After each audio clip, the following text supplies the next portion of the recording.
Hey, what is going on, guys? It's your boy here again, Dean from Burn One, and we're doing some box openings today. We finally got the Cosmic Mythos in, so I'm excited. I'm going to keep opening till I hit something, and then pretty much that'll be when the video ends. You know, I don't like to do too long on box openings, but I also don't want to do like, oh, we're going to do one box and then pull nothing, right? People want to see the good cards. I want to see the good cards, so let's get that on camera. So I did get a full case. So that means I'm guaranteed something eventually. So hopefully we can show that. Let's take a second also just to admire the box. We got the Israfil on the cover. Cassiopeia, Mars, Chimera, you know, all of the big hits. And this is the set where we can get the Code Geass leaders. We're hoping... I don't know if they're guaranteed one per case. I'm hoping that they are. I would be really sad if I didn't get a Code Geass leader. I don't know who I really want. I like Swordcraft the most of all the classes, but Suzaku's a pretty bad character. So yeah, let's get into it though. We have Dryad. Let's see. Yeah, there we go. Sister of Punishment. Dazzling Healer. Howling Demon, nice. Legendary in the first pack. The Pure-Hearted Singer. Demon Lord Ector. Iconic card. Hoping to be able to play that.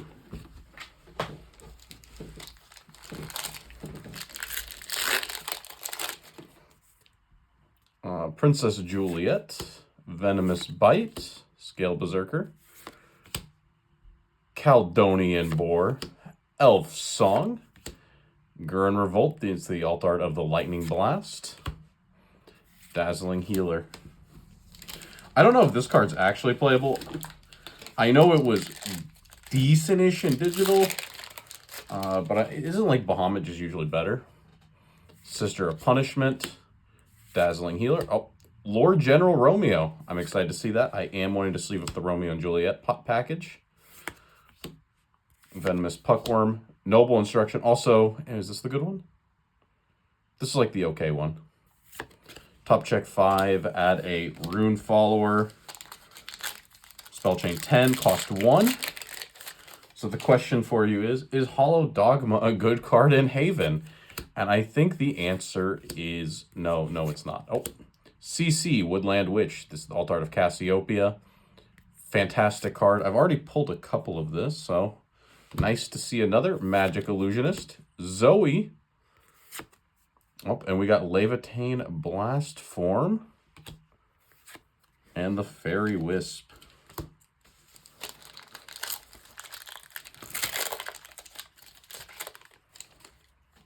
Dude, this card does face damage in digital. I don't know why it's just a 6/6 with Intimidate.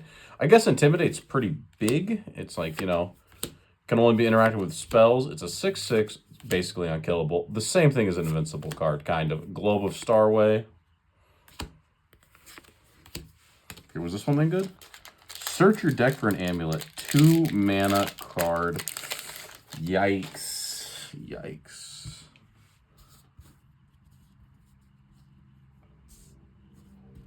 Oh, this finds the Nightfall card. I don't know. I don't think the Globe is playable. Staircase to Paradise. I think this one's playable. That's my hot take. That's my hot take. I think that the Staircase to Paradise, maybe it's the digital part of me that remembers Atomy. I can't get away from it. FIFA Knight's Way. This is the card. I'm a big fan of Knight's Way. It's kind of like an infinite engine. Once per turn, you can tap it. Well, you can just tap it. So yeah, once per turn. Put a card into your EX area if there's nothing there. So draw 1 every turn. It seems like an insane card in Ramp Dragon.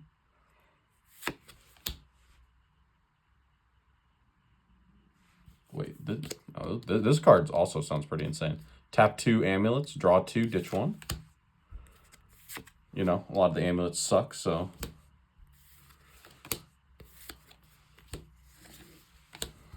you can like tap Alana's. You can tap like a prayer. Something else. Maybe you're... oh, no, wait. The other one doesn't make sense. You're standing Nightfalls because you can't use the card in the X area. Look at that.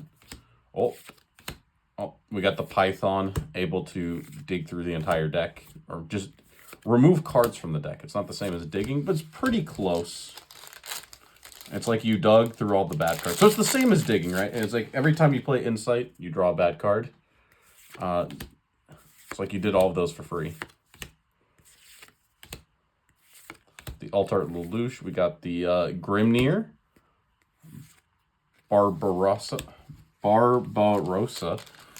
This is one of my favorite cards from Digital. And physical, he's not the best. Like a 2 mana. I think he's 2 mana. I think he's like 5 mana plus Evo. And he costs like 3 less or 2 less to play. We got the Aqua Nerid. This card's definitely good in PDK. Starry Elf. This card's not very good. Candelabra. This card's like trap. Mystic Ring. Duller Blade Demon, Trial of the Gorgons. Is this card good? Who knows? Watch the set review where people argued for it as if it was. Ooh, the Demon Beater. This card is horrendously bad at Dragon's Nest until this card has been putting in work. 1 mana cycle, but it also heals. Something that, you know, since you're already ahead of curve with Dragon, you know, being able to get a cycle that also heals is just big. It's kind of like a mini Shenlong if you really think about it. We got the Owl. Definitely a good card. Pollux, not so good. Castor. Put this follower onto its owner's field. Staircase. Yeah, I think I'm really excited, mostly for trying out like some like mid-range sword deck. I mean, the meta decks are known, right? Like the eggs. People are gonna expect the Egg Havens, but I wanna do some stuff with Spell Chain that isn't Chimera, and I wanna do, I don't know, some stuff with like sword. Maybe a Python deck too. Python seems like a pretty cool card. Mars. I don't think this card's very good, but I'll have to play with it some. I think the problem is that Mars herself is not very good, and that anything that you can summon with her, it's just like so far... It's so far out on the turn count that it's like way past what you want to be. Is like the kind of problem with Mars. Now, if you can put down a Mars and it not die, it's like the best 3-drop you've ever played. The problem is that in this game, a lot of cards just keel over the second they hit the board. Star Reader Stella, though, this card is definitely very good. Average stat line, but it does everything Rune wants to, and it puts a body on the board, so it's not like tempo negative. The problem with a lot of the Rune cards is that they're horrible on tempo because they don't even present a body. At the very least, this is something on the board that can maybe do something. Cyclone Blade. This had a problem in physical of like you had to have a guy on board. Still same problem. However, it does give Sword some pretty decent, like it's like a pretty okay amount of damage as like an AoE removal that Sword otherwise wouldn't have had. And you know, AoE removal is something that there's a reason that Egg is good, and it's because it has that amount of removal.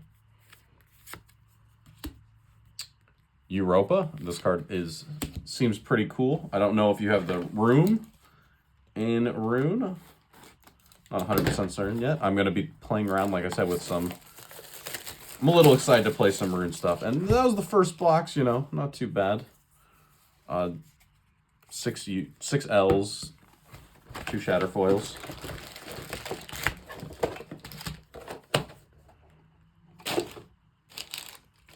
Box number 2.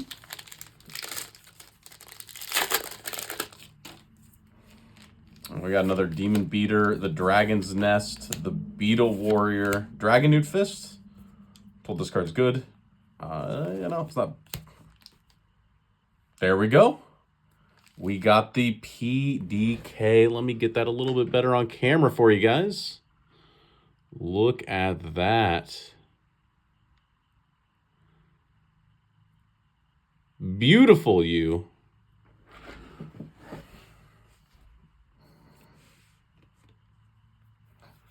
Beautiful you indeed. It looks like a 2-box opening video. That sounds pretty good, you know.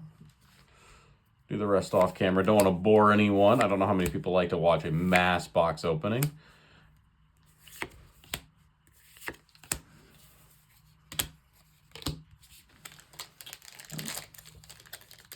Man, some of these cards, I just don't... It's like some cards I'm excited for, and then other cards I'm like, man, these cards are pretty bad. Like this, okay, this card's insane. The Octo Bishop, 4 mana, 4/6 ward. Gets bigger every turn he doesn't get answered. Just like don't tap him on the first turn. The second turn he's unkillable. He's got 8 health.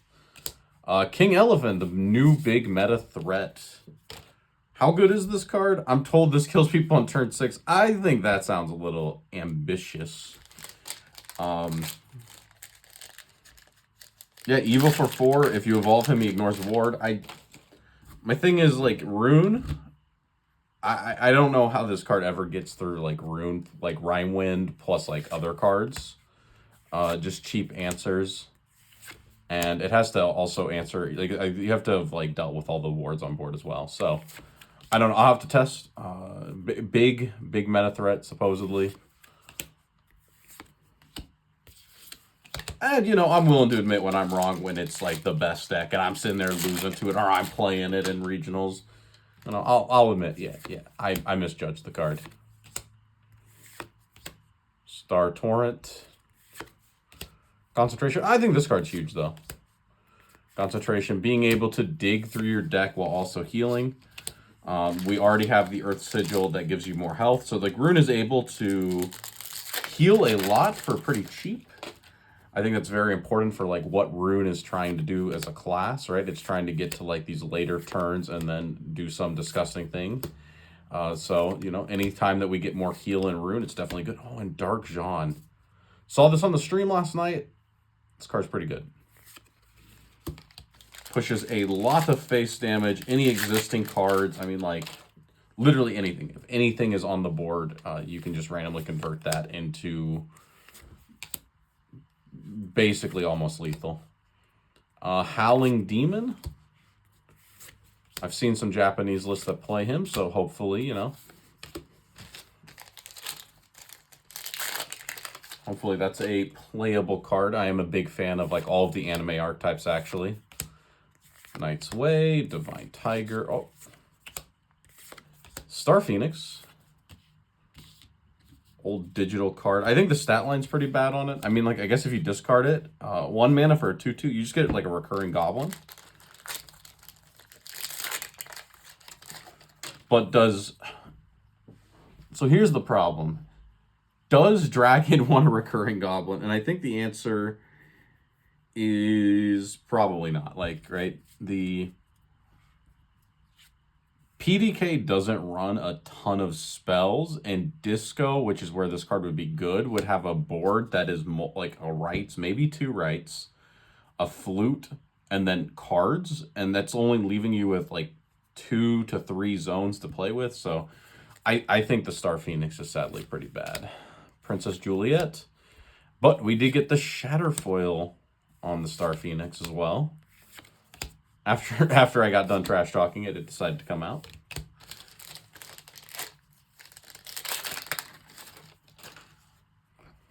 We got the Beetle Warrior, the Mist Shaman, Mage of Nightfall. I want this card to be good. It reads so insane. Lightning Blast. Hippocampus. I think Hippocampus has a higher chance of being good though than the Mage of Nightfall. It's just the big card, and then you evolve it, and then yeah, your opponent's basically hopefully lost the game.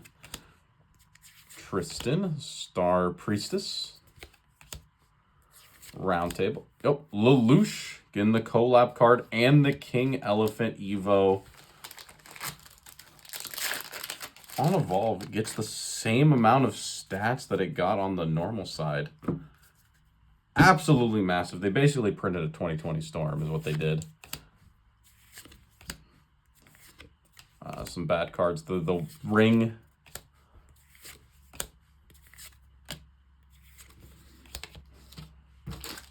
Ring is just big for spell boost, where they have a lot of cards they don't want to see till later. They want to like store away, and hand size is not the real problem with the deck. The problem is like with the horrible bricky hands. Show of Loyalty, Grave Desecration.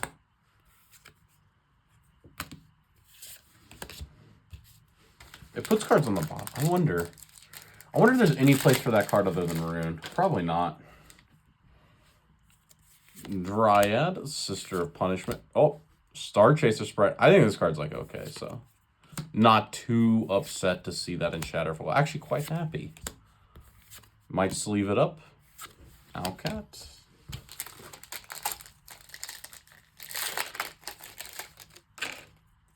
And I apologies to anyone who's actually playing decks. I don't know if this actually goes in any of the decks. I haven't looked too hard at set 4, other than I saw the Ginger deck. I am excited to sleeve up some Ginger today, hopefully. Get to have some fun with that.